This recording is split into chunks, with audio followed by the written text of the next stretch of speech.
Bonsoir et bienvenue au téléjournal. Ce soir, au menu, un écrasement d'avion en Asie,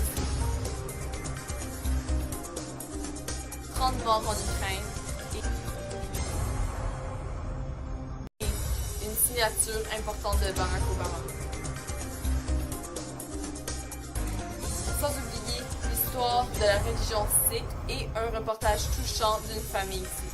Depuis les attentats du 11 septembre 2001, ma femme et moi sommes victimes de persécutions constantes. On vous revient après la pause. Je vais vous présenter tout de suite notre reportage qui se nomme Les Sikhs, une religion égalitaire.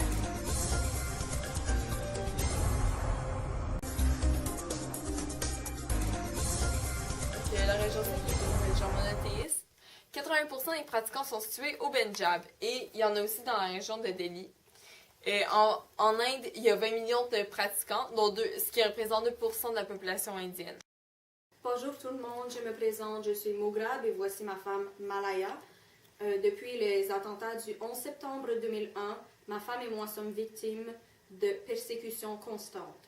Plus de 3000 Sikhs sont morts, violés et agressés parce que la plupart des Américains confondent les symboles de croyances religieuses sikhs et les symboles de croyances religieuses musulmanes. Est-ce que vous pourriez, s'il vous plaît, nous expliquer ce qui s'est passé suite aux événements du 11 septembre? Le 14 mai 2003, j'ai été victime d'une agression. J'étais dans la ruelle, j'allais porter les vidanges et deux hommes sont arrivés. L'un était très bâti avec les cheveux bruns et l'autre avait un couteau dans la main. Ils sont arrivés, ils m'ont pris par le cou et ils m'ont jeté par terre. Ils ont dit « C'est toi, les terroristes !» Mais j'ai dit « C'est pas moi, les terroristes !» Et puis, ils m'ont frappé, j'ai saigné beaucoup, et j'ai allé à l'hôpital. Et puis, je suis restée là pendant 3 jours, j'ai été hospitalisée. Ma femme ne voulait plus que je sorte seule dans les ruelles maintenant. Et j'étais très, très traumatisée par cette expérience. Je pourrais relier cela aux besoins physiques dans la pyramide de Maslow. Besoin pour la survie biologique du corps. Donc, je ne pouvais simplement plus me déplacer ou dormir en paix parce que l'image de ces deux hommes me restait constamment dans la mémoire. Alors, nous sommes chanceux aujourd'hui parce que nous avons eu la chance de recevoir un spécialiste qui va nous aider à mieux comprendre un peu la religion. Alors, Madame Perron, je vous invite à venir ici tout de suite. Le sikhisme a été inventé au 15e siècle dans le nord de l'Inde par le Guru Nanak. Pendant le 15e siècle, la condition de la femme se détériore. Alors, avant le sikhisme, il y avait le mariage forcé pour les jeunes femmes, l'interdiction pour les veuves de se remarier. La polygamie était très répandue chez les princes hindous. Les femmes étaient considérées inférieures aux hommes et les femmes devaient pratiquer la purda, une pratique empêchant les hommes de voir les femmes. Et les prêtresses, Devadasis, furent rabaissées au rang de prostituées. Merci beaucoup, Mme Perron, pour ce reportage. Alors, à mon tour maintenant de vous informer à propos des textes sacrés. Alors, tout d'abord, dans l'hindouisme, donc la religion des créateurs du sikhisme, par exemple Guru Nanak, la religion est divisée en 4 castes, donc ça c'est comme une hiérarchie un peu dans l'hindouisme. Et bien maintenant, dans le sikhisme, tel qu'expliqué dans le Guru Granth Sahib, soit comme le recueil de la religion avec les textes sacrés à l'intérieur, un seul caste est présent, signifiant que tout le monde est égal, excepté un seul Dieu qui, lui, est supérieur. Donc les hommes et les femmes sont vraiment sur un même pied d'égalité.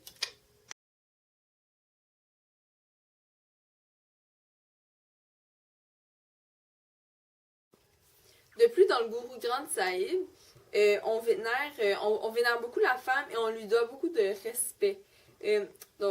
En effet, on lui doit tout ce qui est fait par rapport, par exemple, à la reproduction, puisque tous les êtres importants sont nés d'une femme et que tout le monde doit sa vie à sa mère. donc personne qui est de sexe féminin. Alors, je vous laisse avec un aperçu de ce qu'on peut voir dans le Guru Granth Sahib par rapport à ça.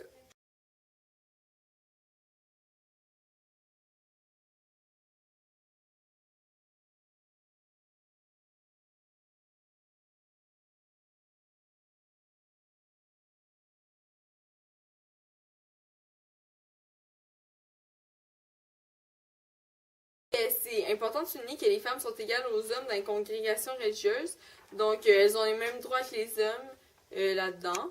Par contre, dans les pays aujourd'hui, on remarque que les femmes peuvent avoir l'air minoritaires face aux hommes, puisque oui, elles ont les mêmes droits dans les congrégations, par contre, elles sont minoritaires.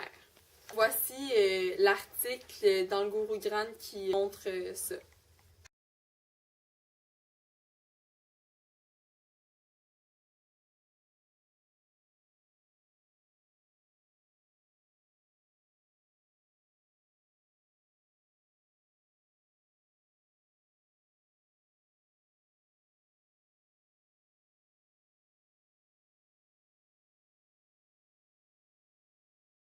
Notre religion, le prêtre n'existe pas, c'est en fait seul le gourou Nanak qui est le seul prêtre. Par contre, c'est juste les hommes qui dirigent les affaires du temple. Les hommes sont élus par la congrégation et les femmes n'y participent généralement pas. Dans le Guru Granth Sahib aussi, on remarque un certain stress par rapport à la fidélité en amour. Je vais vous montrer un extrait à l'instant dans le Guru Granth Sahib qui explique dans le fond que il faut bien que l'homme soit séparé de la femme pour pouvoir aller voir ailleurs.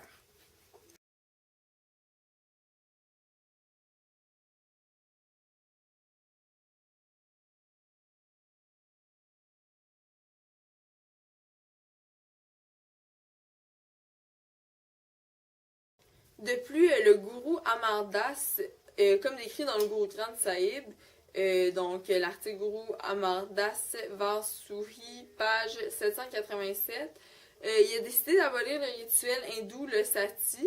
Donc, dans le fond, la légende de sati, c'est que c'est la mort d'une veuve sur le bûcher de son mari décédé. Donc, dans le fond, maintenant, les rituels dans l'hindouisme, c'était que la femme se brûle lors du décès de son mari. Mais là, le gourou Amar Das a décidé d'abolir ça. Donc, ça fait qu'il n'y a aucune inégalité avec la femme parce qu'elle n'a pas besoin de vivre la souffrance à cause de son mari que lui n'aurait pas vécu si sa femme était morte. D'ailleurs, la femme peut se remarier après que si son mari est décédé. Ensuite, le gourou Angad encouragerait fortement, pour tous les Sikhs d'ailleurs, incluant les hommes et les femmes, à recevoir une éducation. Donc ça veut dire qu'il n'y a pas d'inégalité sociale vraiment face à l'éducation, comme il pourrait y avoir dans plusieurs autres religions. Puis ça, c'était négligé beaucoup dans ce temps-là, cette égalité-là.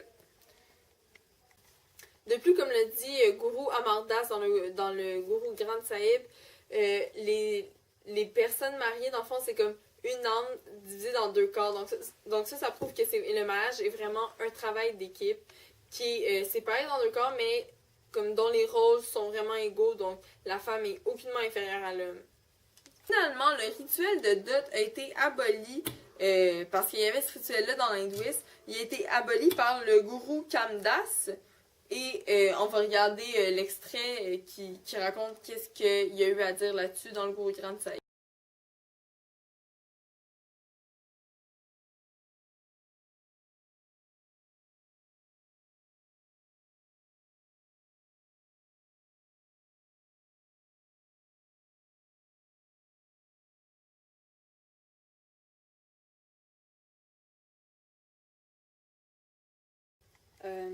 Dans les mariages, la famille de la mariée ne doit pas donner de dot, mais doit payer, assurer les frais du mariage parce que bon, c'était la mariée.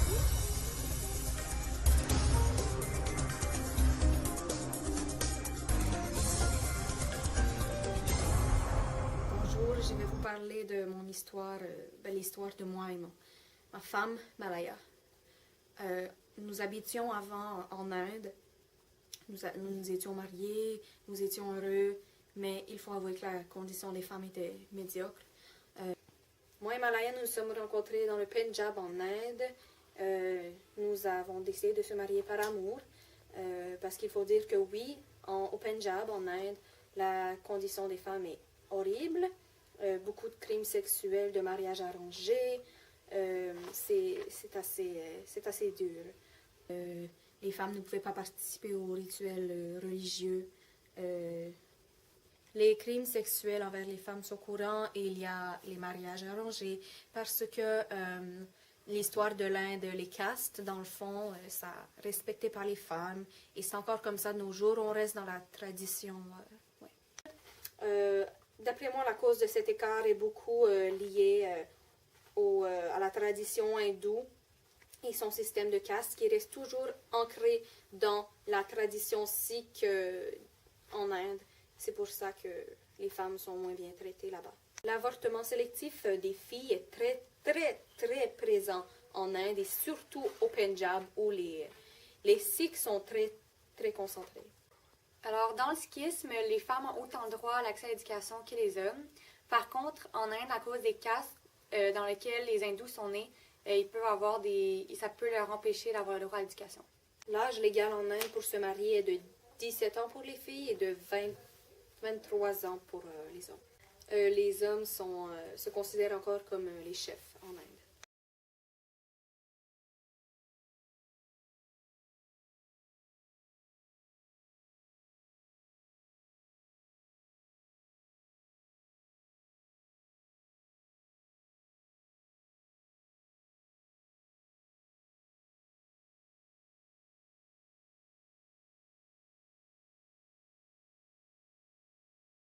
Alors, mon mari Mougrab et moi avons principalement décidé d'immigrer au Canada car les conditions de la femme étaient vraiment médiocres en Inde. Ici, les femmes au Canada ont le droit de participer aux rituels religieux comparé à l'Inde car ici, il y a vraiment un détachement par rapport à l'Inde au Canada.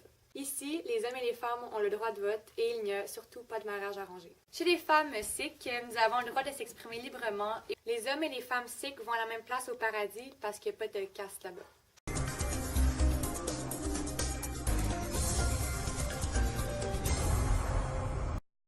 Dans la religion sikh, le divorce est mal perçu, mais ils ont quand même droit au divorce civil. Les membres de la communauté religieuse sikh doivent porter les 5 cas, alors Mougrab. Donc, il y a les Keshi, les Kanga, les Kashka, les Kirpan et les Kara.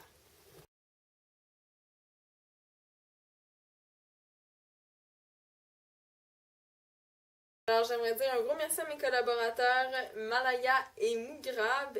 Et là, en ce moment, on a encore la chance d'avoir l'opinion de notre analyste Bernadette Perron que nous allons accueillir maintenant.